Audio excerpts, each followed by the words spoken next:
சீடர் என்ன சொல்றாரு, அறிவு இருக்கான்னு கேட்டா இருக்குன்றாரு. அதுக்கு அப்பா என்ன சொல்றாருன்னா, அறிவு என்பது நாம் கேட்பதோ காண்பதோ அறிவதோ இல்லை. அறிவு எதுனா இந்த கேட்கறது காண்பது இது எல்லாமே என்னவா இருக்கு அப்படின்னு கேட்டா, இவை எல்லாம் தானாய் அறிவாய் இருக்கின்ற பொருள் தன்னிலிருந்து வெளியே வியாபித்த போது, அறிவு வெளியே வியாபித்த போது அது பிரதிபிம்பமாகவும் பிரதி ஒளியாகவும் எதிர் ஒளியாகவும் கேட்கவும் காணவும் அறிவும் செய்கிறது ஆகும். அப்படியாயின் அறிவு என்கின்ற பொருள் நம்மில் இல்லை என்றால் நமக்கு யாதொன்றும் கேட்கவோ காணவோ அறியவோ முடியாது.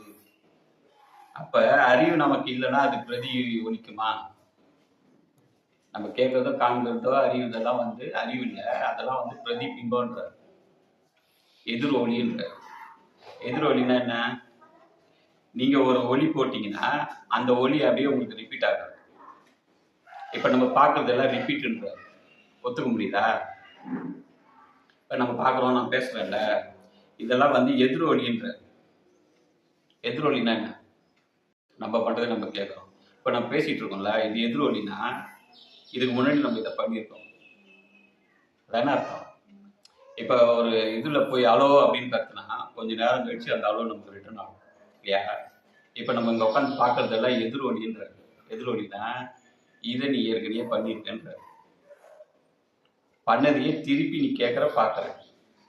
எப்படி நம்ம பண்ணியிருப்போம் அப்படின்னா, முதல்ல அறிவால தான் இவ்வளவு விஷயத்தையும் பார்க்கறோம் கேட்கறோம் எல்லாம் பண்றோம்.